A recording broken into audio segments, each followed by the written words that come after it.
Hey everyone, welcome to GS of Civil Services classes. In this session, we are going to discuss the target of day 23 of the 30 days mentorship program for the 72nd BPSC PT, which is the निर्णायक batch. तो 23वें दिन पे क्या क्या आपको topics cover करने हैं. I hope आपने जो अभी तक जो हम टारगेट डिस्कस करते आए हैं फॉर बोथ निर्णायक batch student as well as जो यूट्यूब पे इसको फॉलो कर रहे हैं, आपने उसको कंप्लीट किया होगा. Don't worry about the backlogs. मैंने बार बार बोला है कि बैकलॉग्स को किस तरीके से कंप्लीट करना है. जो करेंट टारगेट है उसमें बैकलॉग्स के भी टॉपिक को डालिए और उसको साथ साथ कवर कीजिए. ऑब्वियसली आपके पास बैकलॉग है तो you have to understand the fact कि आपको थोड़ा सा अपना स्टडी आवर ज़्यादा देना होगा. एंड बहुत ही कम टाइम बचा है आपके 72nd BPSC PT के लिए.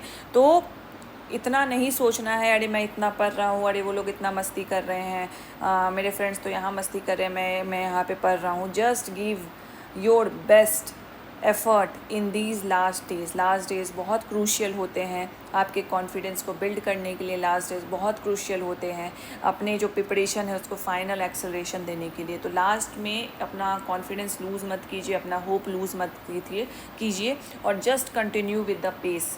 एंड हो सकता है तो पेस को थोड़ा और बढ़ाइए.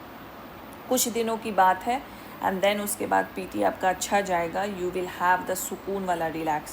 रिलैक्स दो टाइप का होता है. एक होता है कि बस रिलैक्स कर रहे हैं बट सबकॉन्शियसली माइंड में चल रहा है कि ये मुझे काम करना था बट मैं वो नहीं कर रहा हूँ. I am wasting my time while scrolling the YouTube shorts, while scrolling the Instagram reels या इधर उधर घूम के.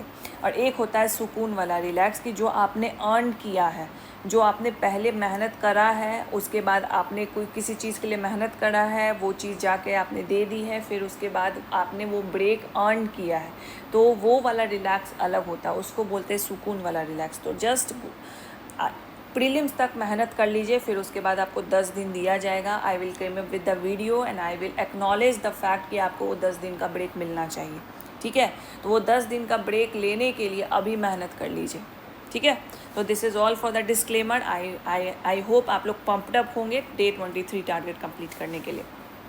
चलिए, तो पहला slot we are continuing with the Bihar special. Bihar climate करना है. बिहार क्लाइमेट से जो कोपेन क्लासिफिकेशन है वो थोड़ा बहुत पूछता है. रेनफॉल्स के बारे में पूछता है, कब आती है, कहाँ पे ज़्यादा होता है, कौन सा डिस्ट्रिक्ट सबसे हॉटेस्ट है, कोल्डेस्ट है, इस तरीके के क्वेश्चंस बने रहते हैं. तो obviously you have to go through the GS up notes. बहुत लोग मुझसे पूछ रहे थे कि बिहार स्पेशल के लिए देखिए कौन सा बुक आप फॉलो करेंगे. देखिए जो भी कन्वेंशनल बुक सोर्स है आप उसको फॉलो ऑब्वियसली कर सकते हैं.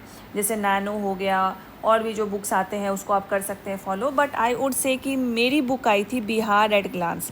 नॉट बिकॉज ये मैंने इसको देखा बनाया है तो इसलिए मैं आपको रिकमेंड कर रही हूँ. Just go through the index.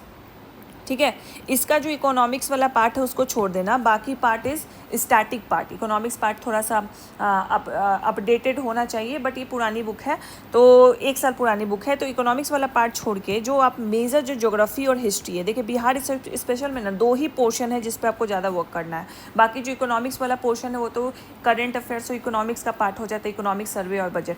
तो ये ही 2 पार्ट जो हिस्ट्री एंड ज्योग्राफी है ना, ये 2 पार्ट आप कर सकते हैं थ्रू बिहार एट ग्लांस. उसका आप इंडेक्स देखिए. It is one of the holistic coverage of the Bihar special from the geography and the historical point of view. तो ये आप खुद इंडेक्स देखिए और खुद आपको दूसरे बुक से कंपेयर कीजिए. You will see the difference. ठीक है, लेकिन अभी तक अगर आप कोई एक सोर्स फॉलो कर रहे हैं तो उसको स्विच मत कीजिए लास्ट मोमेंट पे. जो आपने सोर्स फॉलो किया उसी को फॉलो कीजिए. बाकी GS अब नोट्स तो है ही, उसी से हम लोग आपका कंप्लीट करवा रहे हैं. ठीक है, चलिए नेक्स्ट जो आते हैं स्लॉट 2 ज्योग्राफी मिनरल्स. बिहार के मिनरल्स हमने कर लिए हैं. ज्योग्राफी में मिनरल्स हमें करना है. Class 10 chapter number 5 minerals and energy sources as well as the GS सबके notes. Slot 3 polity governor and the state executive Laxmikanth Anjay GS सबके नोट्स आपको ये करने हैं. तो soon we will cover the geography as well as the polity and we are starting with the economics. Economics में कुछ है नहीं, जो मेजर पोर्शन इकोनॉमिक्स सर्वे और बजट वो हमने पहले ही कर लिया है. ठीक है, तो we are on the final stage and जहाँ पे मेजर पोर्शन तो हमारा कंप्लीटेड है. We are just touching the parts of the other sections of the BPSC prelims, ताकि वो भी हमसे ना छूट जाए. बिकॉज आप देख रहे हो कि BPSC अब एक होलिस्टिक पेपर बना रहा है. वो 1-2 सेक्शन पे जोर ना दे के वो सारे सेक्शन को कवर करने की कोशिश कर रहा है. उसी तरीके से हमें भी अपने अप्रोच को चेंज करना होगा.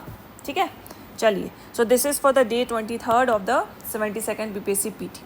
For those of you who are interested and who are going for the 73rd BPSC PT के लिए PT के लिए ओवरऑल 73rd BPSC के लिए अपेयर कर रहे हैं, तो देखिए अभी से अगर आप चालू करते हो ना, it will be very very beneficial for you, क्योंकि अभी से चालू करते हो तो डेली बेसिस पे जो आपका एफ़र्ट होगा वो कम होगा. 5 से 6 घंटा इज़ इनफ फॉर यू, और इसको आप बहुत आराम से कर लोगे.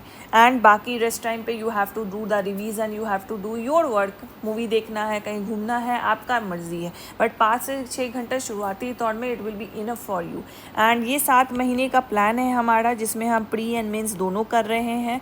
और ये टोटल 28 टेस्ट आपके प्री के रहेंगे, 28 टेस्ट आपके मेंस के रहेंगे, एंड टोटल 56 टेस्ट रहेंगे. एंड इमेजिन बाय योरसेल्फ कि आप किस लेवल पे रहोगे, क्या कॉन्फिडेंस आपके अंदर आ जाएगा, क्या MCQ सॉल्विंग एबिलिटी आ जाएगी, आंसर राइटिंग स्किल्स आ जाएंगे, because these are all the skills that you earn by practising. ये एक दिन में नहीं आता है कि एक पोर्शन दे दिया, एक जादू की छड़ी घुमा दी तो आपको आंसर राइटिंग करना आ गया, MCQ लगाना आ गया. नहीं आता ये डेली प्रैक्टिस और मेहनत से आती है. ठीक है, तो ये हमने इसी तरीके से फॉर्मुलेट किया है कि आप पढ़ो एंड वीकेंड पे टेस्ट लगाओ. जो एक वीक में पढ़ा है, उस टारगेट को कंप्लीट किया है, सिलेबस को कवर किया है, उसको वीकेंड पे टेस्ट लगाते जाओ. ठीक है, तो इस तरीका का ये प्लान है. अगर आप खुद से फॉलो करते हो, ऑब्वियसली किसी के अंडर ज्वाइन करो ना करो, आपको खुद से ही फॉलो करना है. बट ज्वाइन करने का मोटिवेशन, ज्वाइन करने का बेनिफिट ये रहता है कि आप मोटिवेटेड रहते हो, आपको डेली बेसिस पे बांध दिया जाता है, क्लैरिटी रहती है कि ये टारगेट है, ये फॉलो करना है आपको. उसके बाद ये क्लैरिटी रहती है कि कुछ नहीं करना, मुझे सोर्स भी पता है, मुझे कहाँ से पढ़ना है, नोट्स भी मिला हुआ है मुझे, बस उसे पढ़ना है. साथ साथ आप वीकेंड पे टेस्ट देते हो, उसके लिए भी बॉन्डेड रहते हो कि मुझे टेस्ट देना है. वरना खुद से अगर पढ़ते हैं तो बच्चे तो टेस्ट ही नहीं लिखते हैं. मेन जब आने वाला होता है तो 1-2 FLT लिख लेते हैं और सोचते हैं इसी में मैं 30 मार्क खान बन गया और वहाँ तो जाके मैं बहुत अच्छा लिख दूंगा.